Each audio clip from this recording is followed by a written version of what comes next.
Labas rytas, brangus draugai. Po truputėlį matau, jūs pradėsite jungtis. Tai šiandieną toliau yra mūsų ryto kava. Ir atsiprašau, esu šiek tiek užkimusi. Tai išties šiandien aš esu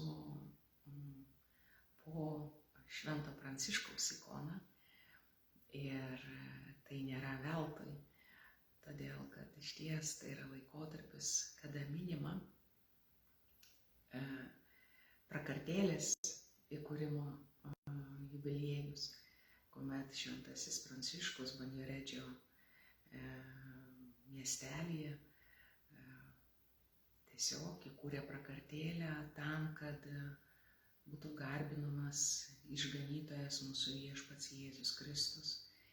Ir taip pat, kad būtų išryškintas įsikūnijimo slėpinys, tos begalinės meilės, dieviškosios meilės. Taigi ir čia virš manęs yra Švento Pranciškaus ikona, ir kurioje yra užrašas, išvertus iš lotynų kalbos, tai gyventi Evangeliją pažodžiui, kitaip tariant, gyventi Evangeliją radikaliai. Ir jisai laiko būtent Evangelijų knygą. Tai jisai yra mums pavyzdys, taip pat Šventasis Pranciškus pavyzdys, kaip uoliai jisai gyveno Evangeliją, kaip mylėjo Evangeliją ir kurio regulą didžioji dalis sudarė evangelinės citatos. Tai išties jo širdis degė evangelinė žinia. Ir taip, ir mūsų vienuolyne Utenoje daug yra ikonų, tai būtent pasirinkom tokį sakralinio meno vaizdavimo būdą, kaip susitikimo galimybė su viešpačiu. Tai tą progą norisi pasidžiaugti, jog tęsiasi mūsų rekolekcijos su ikona ir kaip tik dalyviai šį sekmadienį vakare pradės rengtis visai savaitai, kartu melsis su mumis, mokymus turės, šventąsias mišias kiekvieną dieną ir palydinti ikonografui ir asistentei pieš ikonas. Tai taip pat yra renkama nauja grupė. Tai jeigu planuojate savo atostogas, tai laukiame jūsų birželį nuo birželio 9 iki 15. Tai tikrai rašykite, ir yra skelbimas mūsų Facebooko paskyroje ir galite drąsiai registruotis ir kreiptis. Tai bus piešiama Jėzaus veido ikona, taip pat rekolekcijos su ikona. Tai maldos susikaupimo dvasioje.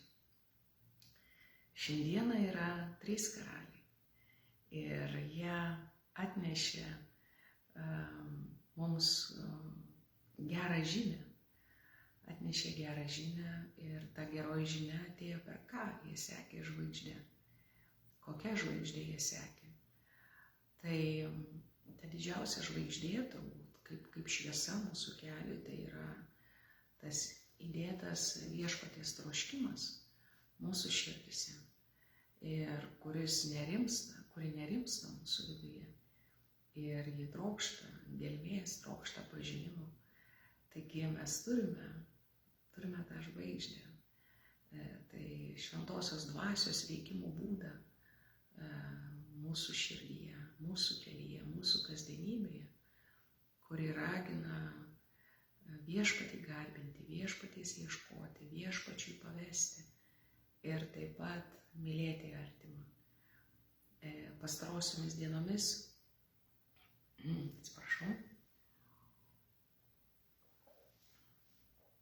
tenka gilintis išties į, kas tai yra šventumo kelias, tobulumo kelias.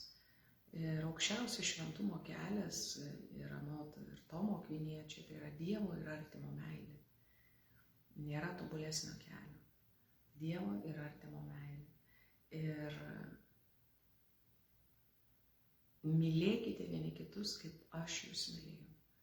Taigi jinai yra pirmiausia neatsiejama nuo panirimo Dievo meilės patirtyje, nuo leidimosi būti Dievo mylimu, Dievo apglėbtu, būti su Dievu ir leistis, kad jo ramybė mus apglėbtų, kad išties jo viltis ateitų į mano širdį, kad jo džiaugsmas aplankytų mane, tai kad aš būčiau aprengtas Kristumi, tai jo meilė, mylėkite vieni kitus, kaip aš jūs myliu.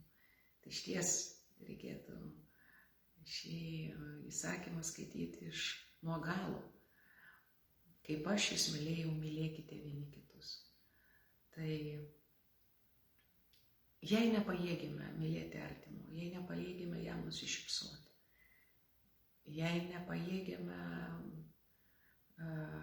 užduoti jam klausimų, kalbėti su juo, išgerti su juo arbatos, paklauskime savęs. O dažniausiai, ką mūsų sako ego arba sužeista prigimtis, gimtosios nuodėmės, na, koks jis yra, kaip jisai turi pasikeisti, kad prie jo būtų būti lengviau, kaip jam reikėtų tą ir tą pakeisti. Ne. Turėtume užduoti klausimą. Kiek aš leidžiu Dievui save mylėti? Kiek aš būnu tame? Tai yra kelias, tai yra vartai. Tai yra vartai. Ir 3 karaliai mums yra to pavyzdys. Jie buvo jautrus. Jie buvo jautrus Dievo vedimui. Jie buvo atviri žiniai, kuri eina nuo pranašų. Ir čia noriu pacituoti iš pranašo Izaijo knygos 60 skyriaus, kaip tik šiandien aušrinėje yra šis žodis. Kelkis, nušvisk, tavoji šviesa atėjo, viešpaties šlovė virš tavęs sušvito. Nors žemė štai sutemos gaubė ir tautas tamsybės dengia, bet virš tavęs viešpats šviečia, virš tavęs jo šlovė apsireiškia. Tautos ateis prie tavosios šviesos ir karaliai prie tavojo tekančio spindesio. Pakelki akis, pažvelki aplinkui, visi renkasi eiti pas tave, tavieji sūnūs ateis iš toli, tavosios dukros bus atneštos ant rankų. Tai matydamas spindėsi iš džiaugsmo, tavoji širdis virpės ir džiugaus, nes tau bus išpilti jūros lobiai, pas tave suplūs tautų turtai. Ir taip toliau. Tai išties siūlau paskaityti 60 Izaijo knygos skyrių. Ir čia norisi tiesiog dar kartą sustoti prie popiežiaus Leono didžiojo pamokslo, kuris taip pat yra šios dienos aušrinėje. Te prisijungia prie patriarchų šeimos visos tautos, o pažado sūnus te priima Abraomo vaikaičių palaiminimą ir liaujasi buvę kūno sūnus. Kartu su 3 išminčiai visos giminės te garbina visatos kūrėją, nes Dievas pasirodė ne tik judėjai, bet ir visam pasauliui, idant jo vardas būtų didis Izraelyje. Taigi mes turime švęsti. Ir ką mes turime švęsti? Mes turime švęsti, jog mes turime liautis buvę draugai pagal kūną, kaip sakant, ar ne? Sūnus pagal kūną, bet pagal dvasią. Ir čia apaštalas mums padarė tinkamus, ir, kaip sako apaštalas, mus padarė tinkamus paveldėti šventųjų dalį šviesoje, kuris išgelbėjo mus iš tamsybių valdžios ir perkėlė savo mylimo sūnaus karalystę. Taigi,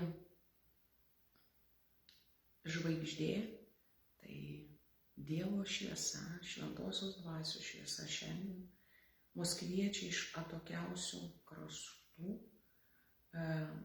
iš atokiausių mūsų buveinių, vidinių buveinių, pagarbinti dangaus ir žemės karalių.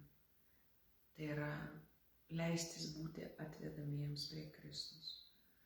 Ir šis Dievo raginimas mus kviečia sekti jo pavyzdžiu, kiek įmanydami paklusti jo maloniai, priimti jo malonę. Ir tai yra malonės metas.